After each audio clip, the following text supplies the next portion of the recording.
Bismillahirrahmanirrahim. Assalamualaikum warahmatullahi wabarakatuh. Alhamdulillahirabbil alamin. Asyhadu an la ilaha illallah wahdahu la syarika lah wa asyhadu anna Muhammadan abduhu wa rasuluhu la nabiyya ba'dah.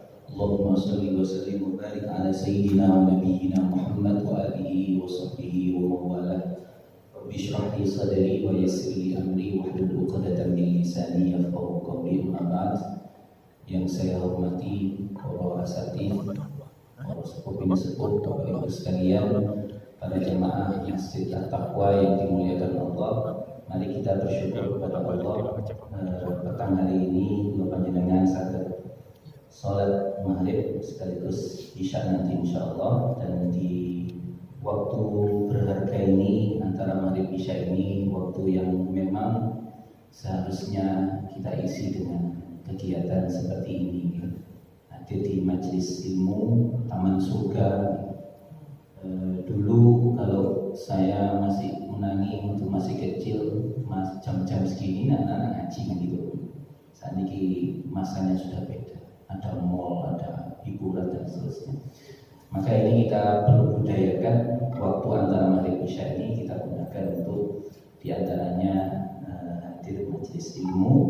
Kajian kita insyaallah jamaah rahimakumullah tentang hadis ya. Seperti yang tadi disampaikan Ustaz Ismail, insyaallah menyempurnakan kajian tafsir. Kita kaji hadis, dan hadis arba'in yang kita kaji, arba'in ini kalau kita kuasai sudah luar biasa. Sebab nanti kita tentunya kajian terbaik itu kajian kitab, bukan tematik. Senajan tematik ya bagus, tapi ngaji kitab itu barokahnya lebih.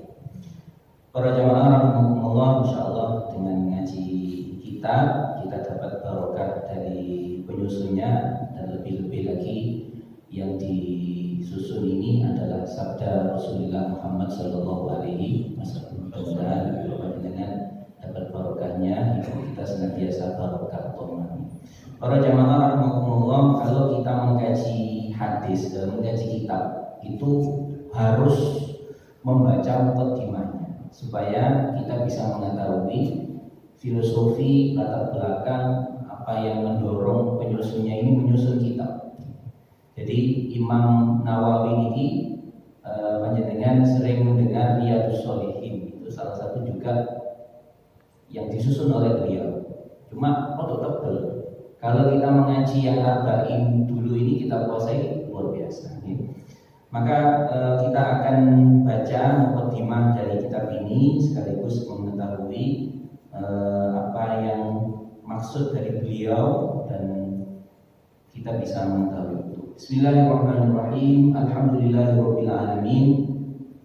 Qayyumis samawati wal ardi mudabbiril khalaiqil ajma'in ba'ithir rusul salawatuhu wa salamu alaihim mukallafin hidayatihim wa bayan syariati syara'i'id-din bidalail qat'iyyah wa wadhihatil baradin ahmaduhu ala jami'i ni'ami wa as'aluhu al-mazid min fadlihi wa karamih.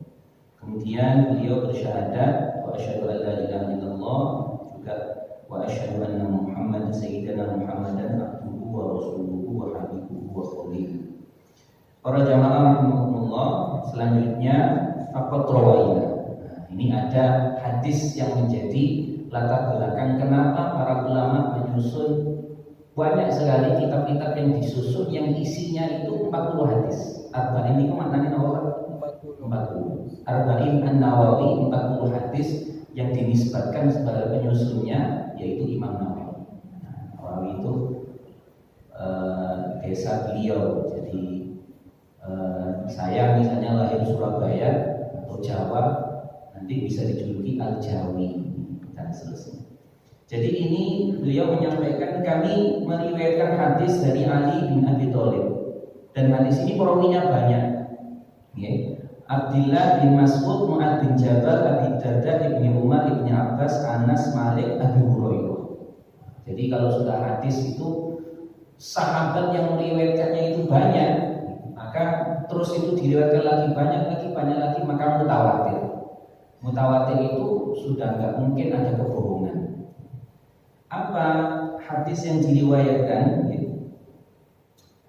Min turuqin katsirat diriwayatkan anna Rasulullah sallallahu alaihi wasallam qala, Rasulullah bersabda, man hafidha ala ummati arba'ina hadisan, siapa orang yang menghafalkan 40 hadis, min amri diniha, dari urusan agamanya, ba'atsahullahu yaumal qiyamah, maka kelak di hari kiamat Allah akan bangkitkan dia, fi zumratil fuqaha wal ulama, termasuk golongan fuqaha dan ulama. Jadi wonten keterangan nanti di hari kiamat itu ada 4 golongan yang mereka ini la hisab alaihim wala adzab. 4 golongan yang tidak kena siksa, langsung ke surga. Jadi matinya husnul khotimah itu sudah otomatis.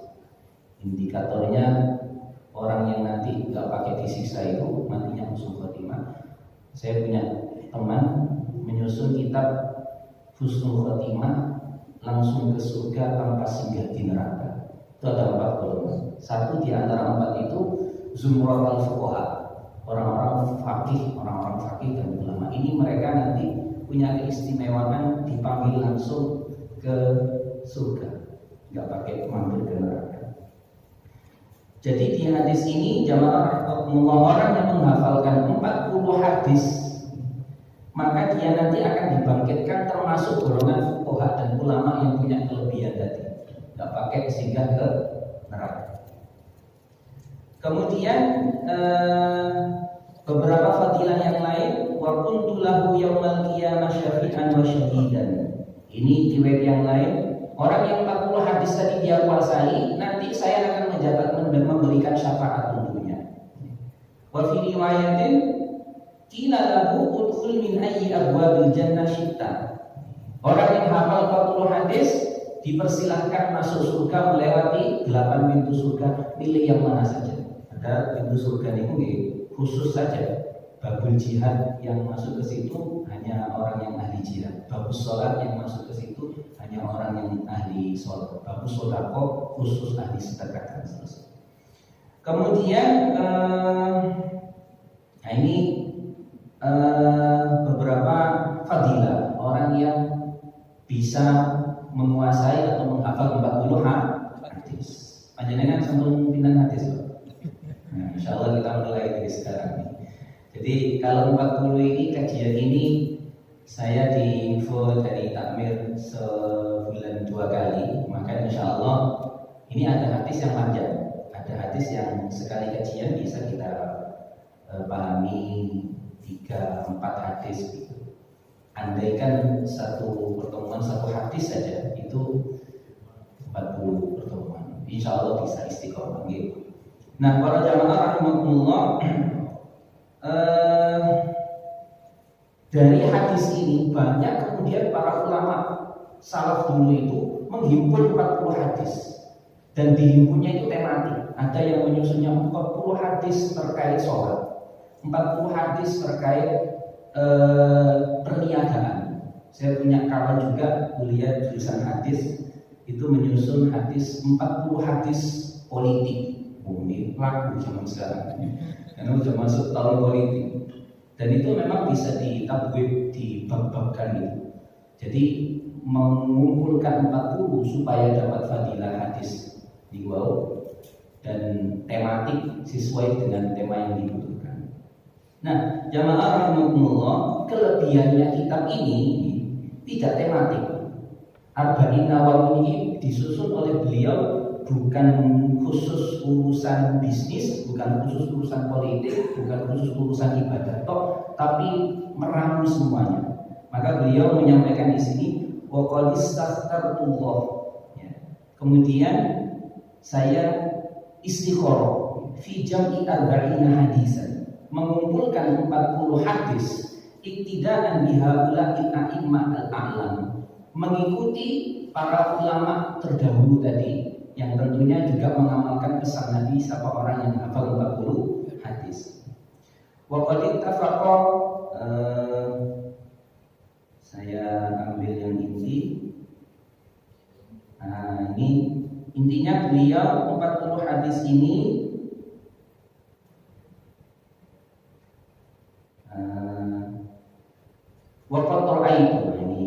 Saya berpandangan jam'a arba'in ahamma min hadhihi kulli. Saya mengumpulkan 40 yang lebih penting daripada tematik tadi itu yang dilakukan oleh ulama-ulama sebelumnya. Wa hiya arba'una haditsan mustamilatun ala jami'i dzalika. 40 hadis yang mencakup semuanya. Maka nanti di 4 arba'in hadis ini ya ada yang urusan mulai dari niat, kemudian ibadah, kemudian muamalah sosial dan seterusnya. Begitu ya. Jadi para jamaah rahimakumullah, ada satu hadis lagi yang menarik nih. Beliau menyampaikan Qaul sallallahu alaihi wasallam, ini yang menjadi landasan beliau. Falaisa i'timadi ala hadzal hadis faqat. Beliau tidak berdasar pada satu hadis saja, tetapi dipilih hadis ini yang mudah disampaikan karena ada sabda Nabi, nadharallahu mur'an. Allah akan memberikan cahaya. Sami'a maqalati, yang orang itu mendengarkan maqalahku, maksudnya hadisku, katanya Rasulullah. Fawa'aha, dia lalu pahami hadis itu. Jadi kajian kita ini nanti jangan sampai panjenengan ada yang nggak paham. Kalau ada yang nggak paham ditanyakan. Karena kita kalau ngaji hadis itu kudu paham. Ini fadilatnya. Siapa orang yang mendengarkan maqalahku, katanya sebuah hadisku, fawa'aha, dia faham. Fa'addaha kama sami'aha, lalu dia sampaikan hadisku kepada orang lain, maka Allah akan memberikan cahaya. Jadi ini saya pernah membaca kisah ini kisah nyata Pak, dalam proses muksirah, kisah-kisah inspiratif. Itu ada orang lelaki tua yang hidupnya itu berubah drastis karena hadir dalam satu majelis ilmu yang mana Pak Ustadznya itu menyampaikan 2 hadis saja. 2 hadis tapi merubah kehidupan lelaki tua ini drastis. Hadis yang pertama yang disampaikan oleh beliau, kalimatani khafifatani. Ada 2 kalimat yang ringan fi lisan, diucap. Khafifatani fi mizan. Faqilatani fi mizan. Tapi 2 kalimat ini berat ditimbang. 2 kalimat ringan diucap dan berat ditimbangan. Nah, subhanallah wa bihamdihi subhanallah. Ini hadis pertama. Nah itu ketika Pak tua ini mendengarkan satu hadis ini sudah mulai semangat. Mungkin kira-kira berpikirnya, saya ini hidup sudah sekian tahun, sudah tua. Kalau ditimbang kira-kira antara dosa dengan amal baikku, pasti lebih banyak dosanya. Kalau ditimbang kira-kira hasilnya yang buruk lebih berat daripada yang baik. Sisa usiaku tinggal sebentar lagi, mari ini mati ya. Tapi ini kok ada amalan ringan tapi pemberat timbang. Dia sudah semangat mengamalkan itu. Hadis yang kedua disampaikan oleh Pak Ustadz tadi, hadis ini, nadharallahu mur'an, Allah akan memberikan cahaya. Siapa orang yang mendengarkan hadis Nabi, dia pahami, dia sampaikan ke orang lain sebagaimana dia mendengarkan, Allah akan memberikan cahaya. Pulang dari kajian itu dia langsung sampaikan, langsung dia hafal itu habis. Kalimatan khafifatan, dia hafal. Sebab dia sudah semangat mengamalkan ini dan disampaikan supaya dapat cahaya, katanya Rasulullah.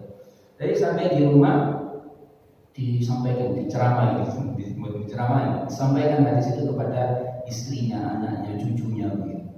Sampai singkat cerita keluarganya ini dikenal dengan keluarga yang suka bertasbih, suka wiridan subhanallah walhamdulillah subhanallah walhamdulillah. Dan nggak berhenti di situ. Jadi dia ketemu tetangganya, ketemu orang, dia sampaikan di sini kalimatan khafifatan fi lisan, begitu. Sampai dikenal kampungnya ini dikenal dengan kampung yang penduduknya suka bertasbih, suka wiridan subhanallah walhamdulillah subhanallah.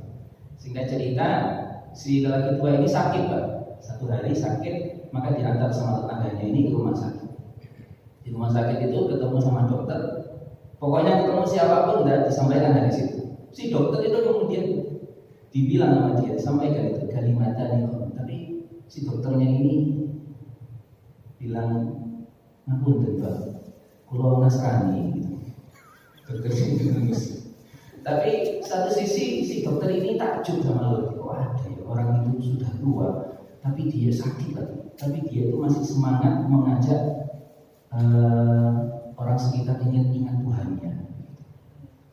kita meninggal ini setelah kedua ini. Dan yang luar biasa ketika meninggal itu yang terucap dari lisannya ini kalimat thayyibah. Jadi dua hadis saja itu bisa merubah drastis kehidupan dia, keluarganya, masyarakatnya, dan matinya mati yang husnul.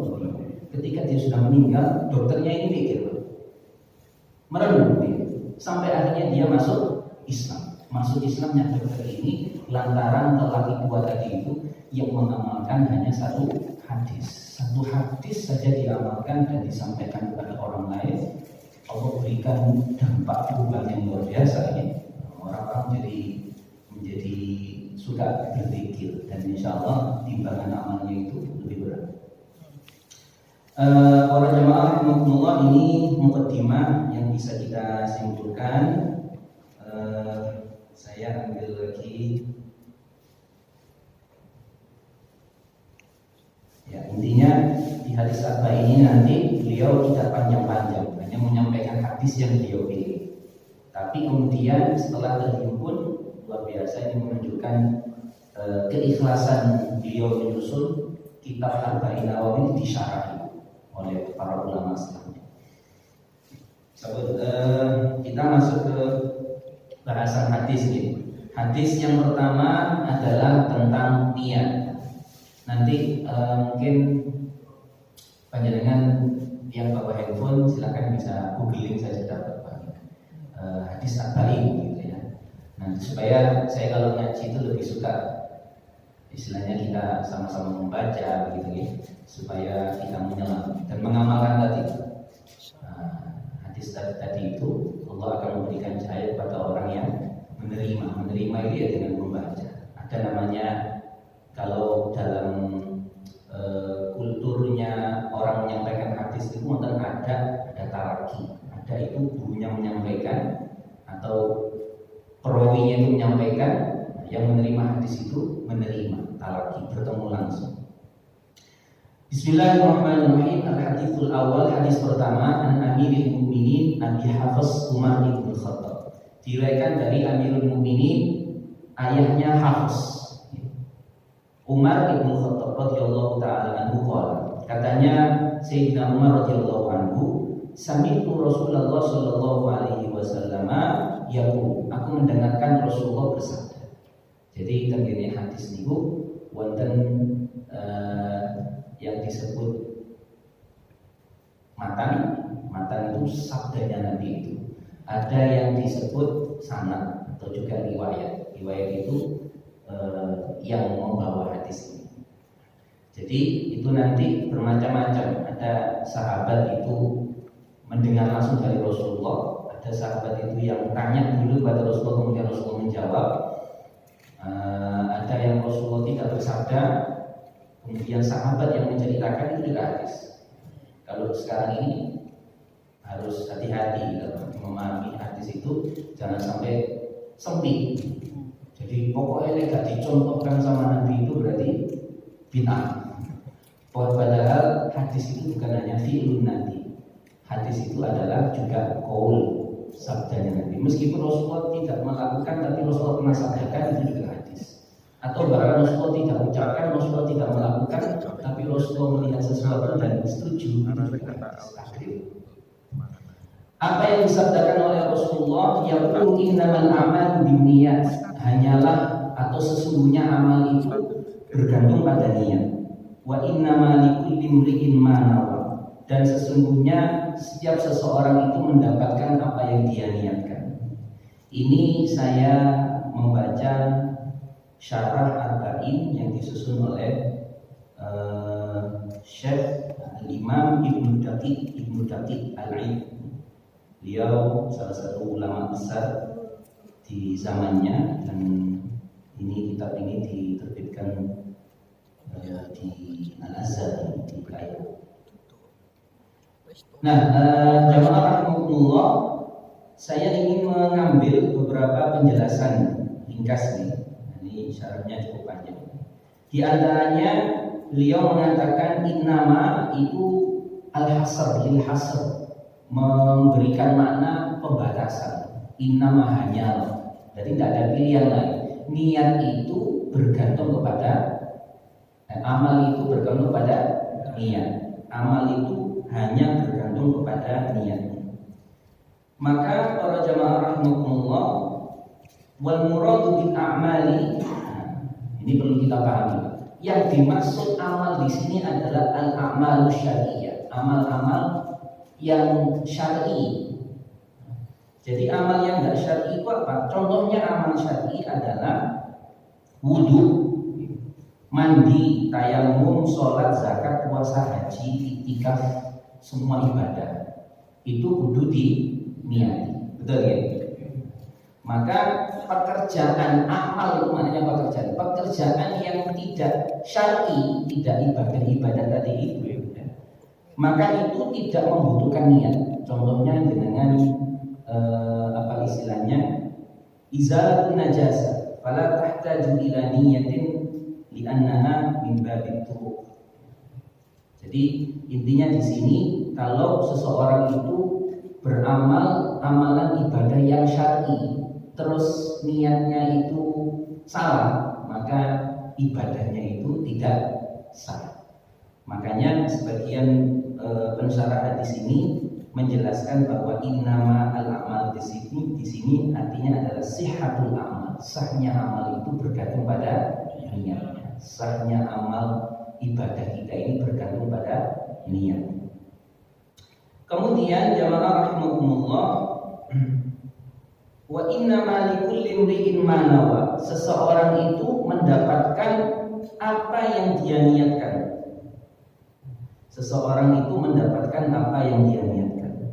Di sini Syekh Muhyiddin An-Nawawi, beliau penyusun ini mensyarahi ya, anna ta'inal manwi syartun, menentukan yang diniati itu apa, itu adalah syarat. Falau kana, contoh bagi, falau kana ala insanin sholatun maqdiyah la yakfihi ayyan bis sholatul fa'ita. Maka seseorang panjenengan ketika harus mengqadha sholat, kemarin misalnya ketiduran, Pak, zuhur itu kelewat, nah sholat zuhur ketiduran, terus sekarang mau mengqadha sholat zuhur kemarin, maka menurut Imam Nawawi harus atau disyaratkan untuk ta'yinul manwi, menyebutkan yang diniati. Nggak cukup aku niat qadha sholat, harus menyebutkan apa?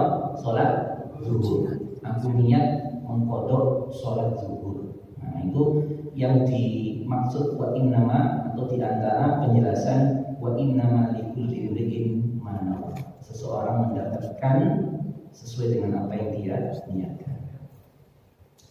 Faman kanat hijratuhu ila Allahi wa rasulihi fa hijratuhu ila Allahi wa rasulihi. Maka orang yang hijrahnya itu menuju Allah dan Rasulullah, maka hijrahnya itu dicatat menuju Allah dan Rasul.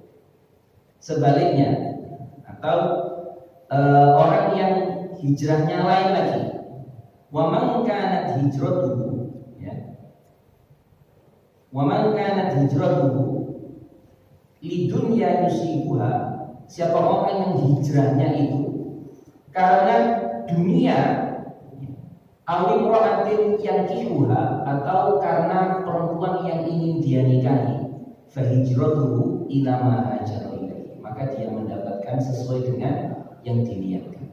Nah, jadi ini jamaah rahimakumullah, ada sababul wurudnya.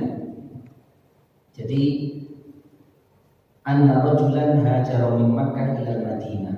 Ada cerita ketika Rasulullah mengajak para sahabat hijrah ke Madinah itu, ada seorang sahabat hijrah ke Madinah, tapi niatnya itu bukan Allah dan Rasulullah. Niatnya itu liyatazawwaja imra'atan. Aku mau ikut hijrah ke Madinah sebab nanti aku mau kawin. Saya mau menikahi perempuan. Yuqalu laha Ummu Qais. Perempuan itu namanya Ummu Qais. Jadi melok hijrah tapi niatnya mau nikah. La yuridu bidzalika fadilatal hijrah. Dia hijrah tidak meniatkan sebagaimana sahabat yang lain memenuhi perintah Allah dan Rasulullah. Fa hijratuhu ila ma hajara ilaihi. Maka dia mendapatkan sesuai yang dia niatkan tadi, yaitu kawin. Jadi itu jamaah rahimakumullah, pentingnya niat dalam semua ibadah mahdur, ibadah inti kita, dan juga ini yang sebagian penjelasan tadi terkait penjelasan terkait dengan al-amal syariah. Amal-amal syariat kita ini tidak sah kalau tidak diniatkan. Dengan sholat tidak niat tidak sah, dengan puasa tidak niat tidak sah, begitu juga haji tidak niat tidak sah, dan seterusnya. Nah, para jamaah rahimakumullah, dahulu sebagai ini, jadi kita memahami hadis ini yang utama adalah untuk al-amal syariah, amal-amal ibadah kita. Itu kudu ada nih. Bagaimana dengan amal selain ibadah utama ini? Itu juga seperti tadi itu, seperti orang yang hijrah karena kawin tadi itu, maka hadis ini juga bisa diterjemahkan untuk semua amal ibadah yang tidak ibadah makhluk, tidak ibadah puasa zakat tadi itu. Jadi jamaah rahimakumullah, dahulu ada seorang soleh yang mana beliau ini bersahabat dengan beberapa sahabat, beberapa kawannya sakit. Beliau ini sakit, kemudian dikunjungi oleh teman-temannya. Ketika dikunjungi, senang Pak, orang sakit dikunjungi sama teman-teman karibnya itu kan senang. Terus ketika dikunjungi itu ngomongnya yang sakit itu, saya kepingin, saya niat nanti kalau saya bisa segera umroh bersama kalian, menuntut ilmu lagi bersama kalian, mengembala lagi bersama kalian, hadir di majelis ilmu. Banyak Pak, dia sebutkan banyak. Sampai saking banyaknya itu teman-temannya ini heran. Karena apa? Karena sakitnya ini sakit yang kritis. Sampai kemudian di antara teman-temannya ini menyampaikan, kenapa engkau begitu banyak keinginanmu sementara engkau saat ini sakit seperti ini. Dan beliau ternyata menyampaikan bahwa ketahuilah bahwa yang saya ucap, yang saya niatkan tadi itu sudah otomatis dicatat oleh malaikat. Meskipun tiba-tiba setelah ini saya mati, meskipun setelah ini saya mati, tapi saya sudah niat, maka niat saya itu sudah dicatat oleh malaikat. Jadi begitu jamaah rahimahullah, keutamaannya niat untuk orang yang beriman. Maka dikatakan niatul mu'min khairun min amali. Niatnya orang yang beriman itu lebih baik daripada amalnya. Sebab kalau sudah niat itu, ya otomatis kan niat itu kan lillahi ta'ala. Tapi kalau sudah beramal itu bisa jadi menggo lagi, menyimpang. Nah, para jamaah rahimakumullah, di ujungnya surat Al-Baqarah itu ada ayat yang menjelaskan tentang bagaimana dahulu ketika orang kerentek niat buruk itu dicatat. Bagaimana ayat itu, Pak? Amana Rasul bima unzila ilaihi, bukan sebelumnya itu. Lillahi ma fis samawati wa ma fil ardh. Wa in tubdu ma fi anfusikum aw tukhfuhu yuhasibukum billah. Nah, ini kalau kita kaji tafsir itu, karena ini kaitannya dengan niat, jadi saya kaitkan. Wa in tubdu, kalau kalian menampakkan ma fi anfusikum, wa in tubdu ma fi anfusikum, lillahi ma fis samawati wa ma fil ardh, wa in tubdu ma fi anfusikum aw tukhfuhu. Kalau kalian tampakkan atau kalian rahasiakan, yuhasibukum billah, pasti itu ada sukun, itu maknanya pasti, jazm, pasti akan dihisab. Ayat ini ketika turun, para sahabat menjadi berat. Para sahabat merasa berat dengan turun ayat ini. Masa ketika kita itu niat buruk, kerentek buruk, itu nanti akan dihisab oleh Allah, betapa beratnya oleh Rasulullah gitu. Jadi misalnya wonten panjenengan niat nanti malam itu ada seseorang niat nanti malam itu mau ke diskotek atau mencuri, maka ketika niat itu sudah dihisab, nanti dia akan di akhirat itu akan dihisab. Kenapa kamu niat mau mencuri begitu? Itu yang menjadi berat para sahabat. Mengapa kita niat saja itu itu kok nanti akan dihisab. Maka kemudian Rasulullah SAW ketika ditanya oleh para sahabat, wafi riwayat dalam satu riwayat para sahabat itu datang ke Rasulullah itu sambil istilahnya berjalan kayak ngesot begitu. Saya lupa teks hadisnya. Yang jelas mengungkapkan keberatan dengan itu. Rasulullah kemudian menyampaikan bahwa apakah kalian ingin menjadi seperti orang Yahudi atau orang Bani Israil yang mana mereka itu sami'na wa asayna. Kami menerima tapi kami melanggar perintah Allah itu. Ini ada ayat turun, jangan sampai kalian menjadi seperti orang Bani Israil. Maka ayat selanjutnya itu menjelaskan amana rasul bima unzila ilaihi min rabbih wal mu'minun. Jadi para sahabat setelah Islam dituturi oleh Rasulullah itu kemudian kembali beriman. Kullun amana billahi wa malaikatihi wa rusulihi la nufarriqu baina ahadin minhum wa qalu sami'na wa ata'na. Setelah dinasihati oleh Rasulullah, para sahabat itu kemudian mengatakan sami'na wa ata'na. Baik wahai Rasulullah, kami mendengar perintah ini dan kami taat, tidak wa'asayna. Setelah itu baru ayat yang terakhir menasakh hukum yang sebelumnya tadi itu, bahwa kerentet atau niat buruk itu sudah dicatat, yaitu la yukallifullahu nafsan illa wus'aha laha ma kasabat wa 'alaiha ma kasabat yang intinya disarahkan. Ada tafsir itu yang dijelaskan oleh hadis. Ada hadis yang menjelaskan bahwa ketika seseorang itu niat buruk itu tidak dicatat, dinasakh. Jadi jenengan niat buruk, atau tadi itu ada orang yang niat nanti mau mencuri, malaikat sudah mencatat dan nanti tidak dihisab. Tapi ketika seseorang itu niat baik, maka itu sudah dicatat. Dan ketika seseorang melakukan apa yang niat baik yang diniatkan tadi itu, maka amalnya itu dicatat berlipat. Amalnya dicatat berlipat. Ini dijelaskan oleh para ulama, salah satu rahmatnya Allah untuk umatnya Nabi Muhammad SAW. Maka jamaah rahimakumullah, ini jadi anjuran. Kalau kita itu beraktivitas, kalau bisa diperbanyak niat baiknya. Saya kalau berangkat bekerja, apalagi luar kota, sudah niat minimal 10 niat kebaikan. Kenapa? Karena niat-niat kita itu dicatat oleh malaikat. Beda Pak ketika istilahnya bekerja, niatnya hanya satu, niat untuk mencari nafkah, tok sih. Dengan orang yang niat istilahnya menghilangkan kefakiran, niat untuk menuntut ilmu, niat untuk mengajar. Nah, setidaknya dua itu, insya Allah kalau menuntut ilmu dan mengajarkan ilmu, insya Allah kalau orang itu aktivitasnya itu adalah ilmu, apakah menuntut ilmu atau mengajar, akan diberikan barokah oleh Allah. Kita bisa jadi yang seharusnya itu jatuh kecelakaan, itu karena niat-niat baik itu bisa diberikan selamat oleh Allah Subhanahu wa Ta'ala. Dan yang pastinya niat-niat baik tadi kita itu sudah dicatat oleh malaikat.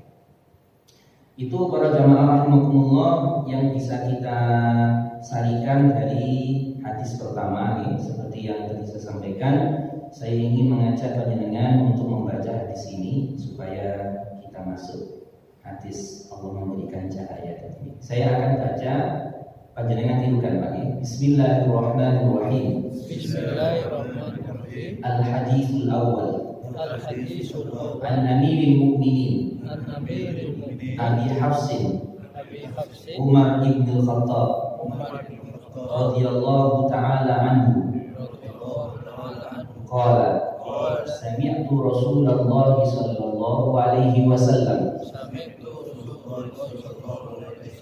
yaqulu innamal a'malu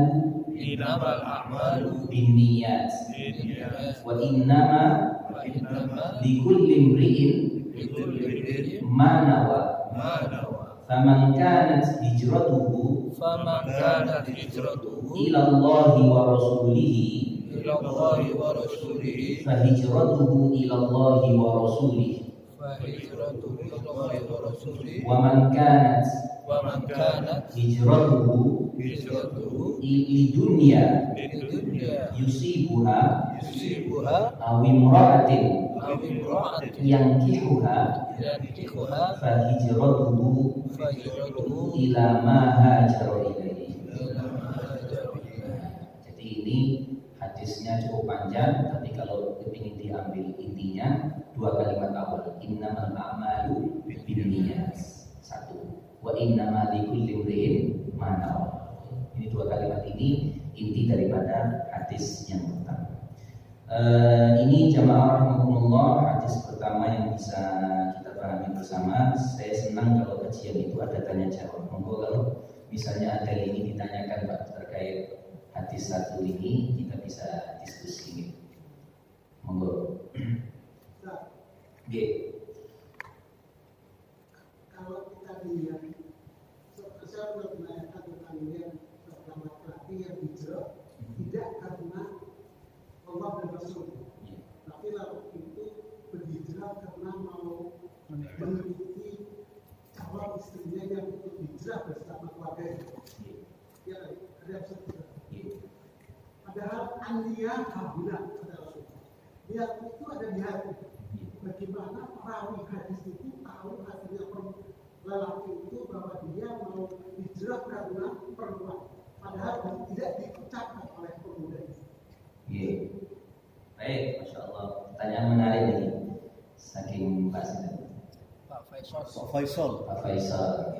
Bagaimana orang bisa? Memang ini penjelasan ini ada di dalam syarah hadisnya, tidak ada di dalam hadis, tidak disebut dalam hadis tadi. Hadisnya kan menyebutkan seorang perempuan yang akan dia nikahi.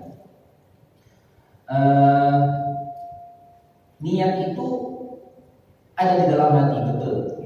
Maka ketika ada informasi ini, dari mana informasi itu didapat? Kemungkinannya bisa dua. Bisa mungkin karena dari Nabi, karena Nabi ini diberikan kelebihan oleh Allah, bisa mengetahui hal yang gaib melalui berita dari Jibril. Atau bisa jadi karena maksud daripada hijrah si lelaki yang karena perempuan tadi itu memang diungkapkan dan diketahui. Nah, kemudian Rasulullah SAW menyampaikan hadis itu dengan kalimat nakirah tadi, seorang perempuan yang akan dia nikahi. Bisa jadi ingat. Yang jelas Nabi itu tidak pernah, Nabi itu luar biasanya tidak pernah mengingatkan seseorang dalam forum terbuka. Rasulullah selalu menyebutkan, kenapa kaum itu kok melakukan begini-begini. Rasul tidak menyebutkan kaumnya. Begitu juga Rasulullah kalau mengingat seseorang tidak menyebutkan si fulan namanya, tidak. Maka seseorang yang menikah karena perempuan yang dia nikahi, bisa jadi Rasulullah karena sudah tahu, mendapatkan berita, atau karena itu sudah diketahui umum. Sudah diketahui umum, ada di antara yang hijrah ke Madinah itu dia sudah mengungkapkan gitu Bang. Mengungkapkan maksudnya adalah karena menikah. Maka Allah a'lam.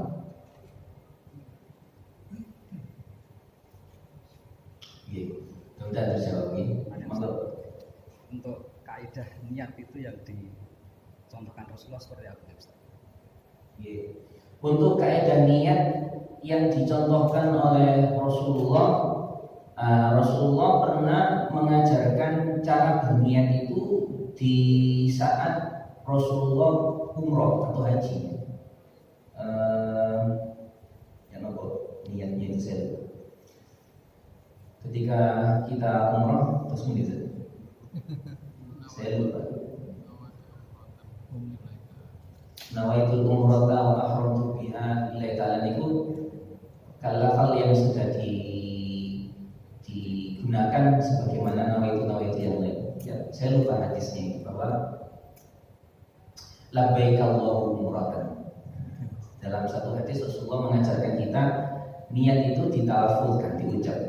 Ini di dalam kajian fikih sudah masyhur bahwa semuanya sepakat bahwa niat itu letaknya di hati. Ketika diucap itu namanya talafuz, melafalkan niat supaya yang hati ini mantap. Maka Nah, di dalam niat tadi itu labbaik Allahu umratan, setidaknya diistimbat oleh para ulama bahwa niat itu harus labbaika, harus ada lillahi ta'ala-nya. Makanya kalau kita jenengan mau sholat di fikih Syafi'i itu kan nawaitu wudu'a, kan ujungnya ada lillahnya, karena amal-amal kita ini harus karena Allah, itu labbaika. Kemudian umrotan itu menunjukkan bahwa niat itu harus disebutkan ibadahnya. Jadi Rasulullah saat itu umroh, maka niatnya labbaika umrotan. Labbaika. Kalau seandainya haji berarti hajan. Karena memang Rasulullah selain haji wada itu berumroh 4 kali. Semuanya di bulan ini, di bulan Dzulqa'dah. Nah, dari situ sekali lagi bisa kita simpulkan bahwa niat itu harus ta'yin ibadahnya. Kan usolli itu kan harus menyebutkan sholatnya. Usolli nggak cukup usolli lillahi, harus menyebutkan ta'yin sebagaimana Imam Nawawi tadi menyebutkan ta'yinul madwi, menyebutkan kamu sholat apa? Oh, usolli fardhu zuhri lillahi ta'ala. Nah, setidaknya nih menyebutkan ibadahnya kemudian lillahi ta'ala. Adapun arba'a raka'atin mustaqbilal qiblah adaan dan seterusnya itu sebagian ulama Syafi'iyah mengatakan tidak harus, lengkap saja. Untuk semua amal gitu. Sholat, puasa, termasuk mungkin kalau kita mau kerja, kita mau tidur, kita mau makan gitu. Semua harus diniatkan seperti itu. Semuanya diniatkan, intinya tadi menyebutkan amalannya kemudian karena Allah. Dan niat itu di hati, tidak harus diucap. Yang diucap itu di Syafi'iyah menyatakan diucap itu untuk memantapkan hatinya si pelaku. Makanya kalau panjenengan mengamalkan itu tidak boleh keras-keras. Usolli fardhu, kanan kirinya terganggu. Usolli itu hanya untuk dirinya, pelan saja. Tapi intinya adalah di hati. Jadi yang ibadah mahdhah, ibadah utama kudu diniati lillahi supaya sah ibadahnya. Adapun yang tidak ibadah mahdhah, panjenengan kerja, berdagang dan seterusnya yang tidak ibadah utama tadi itu lebih baik diniatkan supaya mendapatkan catatan pahala lebih banyak. Terkait dengan niat baik itu bicara saja. Ini kejadian yang sebenarnya fakta saja. Saya seandainya pagi itu ada undangan Pak RT Alhamdulillah. Waktunya puasa. Kita niat puasa, apa betul niat kita itu begitu? Padahal jelas di situ ada makan-makan. Itu jawaban Ustaz untuk bisa menyikapi yang seperti itu. Terus ini bisa diulang lagi. Jadi tadi kan mengatakan bahwa niat yang baik itu jadi dicatat. Dan sejawabannya niat itu dicatat. Padahal seperti saya niat bahwa saya nanti puasa.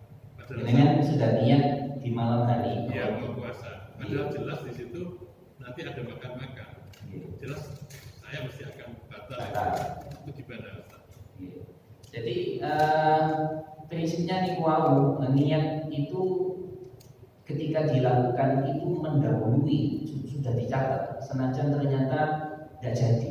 Makanya tadi itu dikatakan niat mu'min khairun min amali. Senajan kok ternyata nanti itu tidak jadi, ya berarti sudah dicatat. Panjenengan mau ke Jakarta, wis niat, oh aku nanti menginap di dekat Masjid Istiqlal, nanti saya akan sholat di sana. Itu kan kita niat itu ketika mau safar itu dan niat ke masjid sholat itu dicatat. Kok ternyata delay misalnya, aku nggak jadi nggak bisa, ya sudah berarti kita dicatat amal ibadah seperti kita sholat di sana, sudah dicatat senajan tidak terjadi.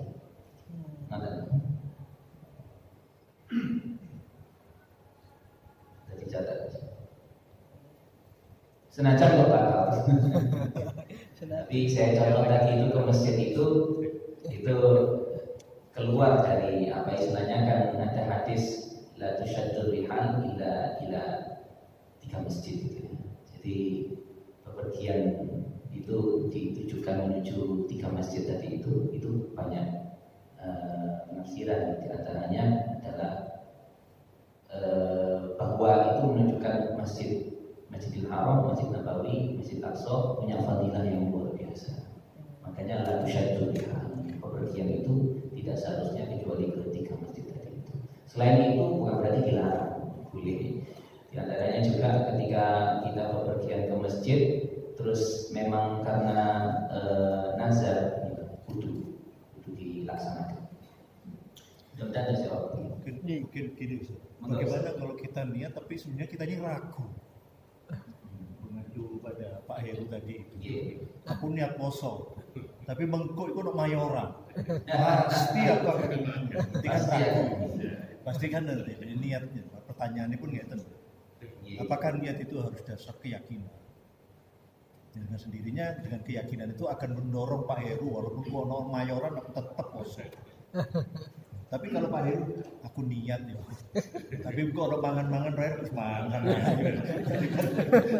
Berarti niatnya itu ragu. Nah, sekarang pertanyaan itu apakah niat itu harus berlandaskan keyakinan atau ya sudah niat saja nanti engkau menjadi engkau. Misalnya ternyata mayorannya Pak RT tidak sido, ya harus untuklah. Baik, jadi memang saya memahami luar biasanya kita sebagai mukmin itu berniat itu. Kalau di manajemen itu kan ada visi misi bahkan purpose dan seterusnya itu. Sebenarnya niat ini dahsyat, mencakup itu semua. Jadi yo visi misi karena emang di dalam niat itu, makanya para ulama itu menerjemahkan niat itu al-qasdu, bukan sekedar hatinya keren, tetapi qasdu itu menuju. Jadi betul-betul serius. Apalagi kemudian diikat dengan lillahi ta'ala. Diikat dengan lillahi ta'ala. Ya kira-kira nek ragu niku kira-kira bisa jadi malaikat itu nyateti loh. Karena niatnya itu keren tapi enggak qasdu. Allah Ta'ala. Iya, Pak.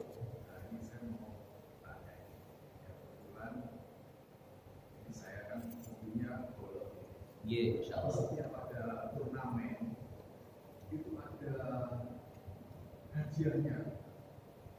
Berlibat ya, mukul bola jarak 150 sampai 200 meter langsung masuk lubang tuh. Itu miliaran itu. Iya. Kalau niat misalnya kalau saya mukul ini kalau masuk arwan untuk diamalkan di masjid, niat itu benar nggak? Oh, niku niat jenengan itu masuk kategori nazar setahu saya. Kan kalau dapat maka nanti separuhnya saya berikan ke masjid, saya infakkan ke misalnya nanti separuhnya saya infakkan ke masjid. Maka itu ya niat sekaligus nazar. Jadi ini yang perlu kita pahami. Jadi hadis ini jangan diselewengkan. Dulu teman saya itu memahami hadis ini siapa orang yang hijrahnya itu menuju dunia dia akan dapat dunia. Oh, namun aku tak niat itu aja oleh itu. Dan begitu. Jadi misalnya aku mau ikut turnamen itu ada hadiahnya menarik. Saya tak niat itu katanya Nabi, maka hijrah dulu maka supaya aku menang. Kalau begitu. Artinya sekali lagi kalau jenengan tadi itu niat dan sekaligus nazar. Kalau misalnya jenengan kok menang berarti itu harus ditunaikan sesuai dengan yang diniatkan tadi, harus ditunaikan. Makanya ada amalan itu yang dihukumi wajib padahal sebenarnya sunnah saja. Hukum yang menjadi wajib berubahnya menjadi wajib itu karena dinadarkan. Dan jenengan sudah haji, sudah umrah, wis gugur kewajibannya. Terus nazar, nek anakku masuk ke dokteran tak jalan umrah. Lah kok ternyata masuk, lolos ke dokteran, maka umroh yang tadi diniatkan, dinadarkan itu hukumnya menjadi wajib. Mudah-mudahan terjawab. Tapi niatnya kan sudah dapat pahala. Dia berniat baik, niat baik. Kalau seandainya dapat miliar, 1 miliar itu masih dia sudah niat. Berarti sudah dikasih pahala oleh sudah dicatat pahala saat niat, ketika sudah menang dan dia lakukan berlipat. Berlipat lagi, bukan lagi 1 miliar pahala yang ketika dengan infakkan. Itulah kelebihannya kita, niat saja sudah dicatat seperti yang kita lakukan. Ketika dilakukan beneran, maka pahalanya dicatat berlipat-lipat. Maka kita harus senantiasa tajdid dunia, menata niat kita di ibadah dan juga di luar ibadah waktu. Mudah-mudahan yang kita kaji manfaat dan barokah. Sampai bertemu lagi insyaallah di pertemuan selanjutnya. Kurang lebihnya mohon maaf. Barakallahu fikum. Assalamualaikum warahmatullahi wabarakatuh.